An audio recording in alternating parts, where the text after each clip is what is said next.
Hey, squirrel listeners! I just read most of this chapter and didn't have this turned on. Chapter 3 of Year 3 of Anne of Windy Poplars.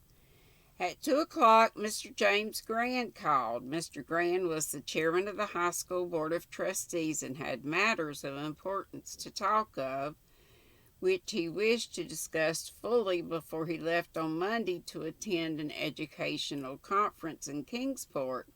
Could he come to Windy Poplars in the evening? Asked Anne. Unfortunately, he couldn't. Mr. Grand was a good sort of man in his own fashion, but Anne had long ago found out that he must be handled with gloves. Moreover, Anne was very anxious to get him on her side in a battle royal over new equipment that was looming up. She went out to the twins. Darlings, will you play nicely out in the backyard while I have a little talk with Mr. Grand?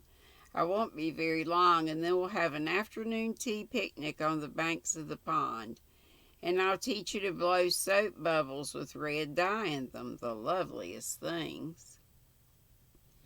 Will you give us a quarter apiece if we behave? Demanded Gerald. No, Gerald dear, said Anne firmly. I'm not going to bribe you. I know you're going to be good just because I ask you, as a gentleman should. We'll be good, Miss Shirley promised Gerald solemnly. Awful good, echoed Geraldine with equal solemnity. It is possible they would have kept their promise if Ivy Trent had not arrived almost as soon as Anne was closeted with Mr. Grand in the parlor. But Ivy Trent did arrive, and the Raymond twins hated Ivy Trent, the impeccable Ivy Trent, who never did anything wrong and always looked as if she had just stepped out of a bandbox. On this particular afternoon, there was no doubt that Ivy Trent had come over to show off her beautiful new brown boots and her sash and shoulder bows and hair bows of scarlet ribbon. Mrs. Raymond, whatever she liked in some respects, had fairly sensible ideas about dressing children. Her charitable neighbor said she put so much money on herself that she had none to spend on the twins, and Geraldine never had a chance to parade the street in the style of Ivy Trent, who had a dress for every afternoon in the week. Mrs. Trent always arrayed her in spotless white, at least Ivy was always spotless when she left home. If she were not quite so spotless when she returned, that, of course, was the fault of the jealous children with whom the neighborhood abounded. Geraldine was jealous. She longed for scarlet sash and shoulder bows and white embroidered dresses. What would she not have given for buttoned brown boots like those? How do you like my new sash and shoulder bows? Asked Ivy proudly. How you like my new sash and shoulder bows? Mimicked Geraldine tauntingly. But you haven't got shoulder bows, said Ivy grandly. But you haven't got shoulder bows, squeaked Geraldine. Ivy looked puzzled. I have so. Can't you see 'em? Not getting the mimicking thing. I have so. Can't you see them? Mocked Geraldine, very happy in this brilliant idea of repeating everything Ivy said scornfully. They ain't paid for, said Gerald. Ivy Trent had a temper. It showed itself in her face, which grew as red as her shoulder bows. They are too. My mother always pays her bills.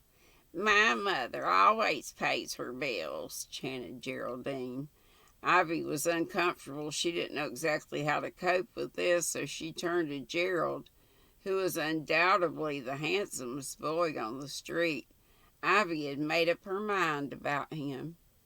I came over to tell you I'm going to have you for my beau, she said, looking eloquently out at him out of a pair of brown eyes that even at age 7, Ivy had learned had a devastating effect on most of the small boys of her acquaintance.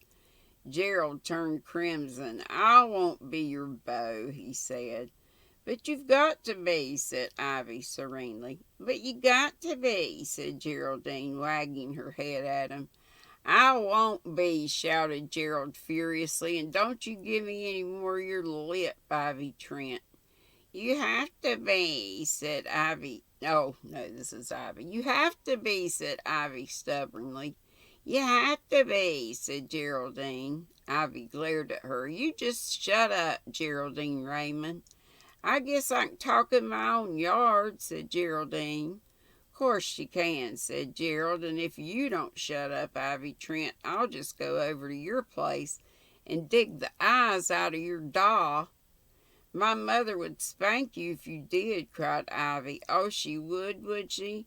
Well, you know what my mother would do to her if she did? She'd just sock her on the nose." "Well, anyway, you got to be my beau," said Ivy, returning calmly to the vital subject. I'll duck your head in the rain barrel," yelled the maddened Gerald. "I'll rub your face in an ant's nest. I'll tear them bows and sash off you," triumphantly, for this at least was feasible. "Let's do it," squealed Geraldine. They pounced like furies on the unfortunate Ivy, who kicked and shrieked and tried to bite, but was no match for the two of them. Together they hauled her across the yard and into the woodshed where her howls could not be heard. "Hurry!" gasped Geraldine, "for Miss Shirley comes out." No time was to be lost. Gerald held Ivy's legs while Geraldine held her wrist with one hand and tore off her hair bow and shoulder bows and sash with the other. "Let's paint her legs," shouted Gerald, his eyes falling on a couple of cans of paint left there by some workmen the previous week. "I'll hold her and you paint her." "Let's paint her legs." No, I just said that. Ivy shrieked vainly in despair. Her stockings were pulled down, and in a few moments her legs were adorned with wide strips of red and green paint. In the process, a good deal of the paint got spattered over her new embroidered need my drink here, dress and new boots. Oh no. As a finishing touch, they filled her curls with burrs, like those sticky things you get outside, fall off trees or other plants. She was a pitiful sight when they finally released her. The twins howled mirthfully as they looked at her. Long weeks of airs and condescensions from Ivy had been avenged. "Now you go home," said Geraldine. "This will teach you to go around telling people they have to be your beaux." "I'll tell my mother," wept Ivy. "I'll go straight home and tell my mother on you, you horrid, hateful, ugly boy." "Don't you call my brother ugly, you stuck-up thing," cried Geraldine. "You and your shoulder bows. Here, take them with you. We don't want them cluttering up our woodshed." Ivy, pursued by the bows, which Geraldine pelted after her, ran sobbing out of the yard and down the street. "Quick, let's sneak up the back stairs to the bathroom and clean up before Miss Shirley sees us," gasped Geraldine. And I'll stop there. So I got the driest mouth in the West. So tomorrow we'll be on chapter 4. That was a great chapter, wasn't it? Those twins, oh my, they are a mess, aren't they? Live at 3 today, 2 hours early. Set your alarm. We're going to do StreamYard Saturdays. Y'all pray for me that I could not talk over people and keep up with the chat. The little poll that I did on the community page was, the majority was that they liked StreamYard. Not by a whole lot. It was like 41 to 59%, I believe it was. But anyway. So, hope to see you then. Be sweet. Don't be ugly. Love ya.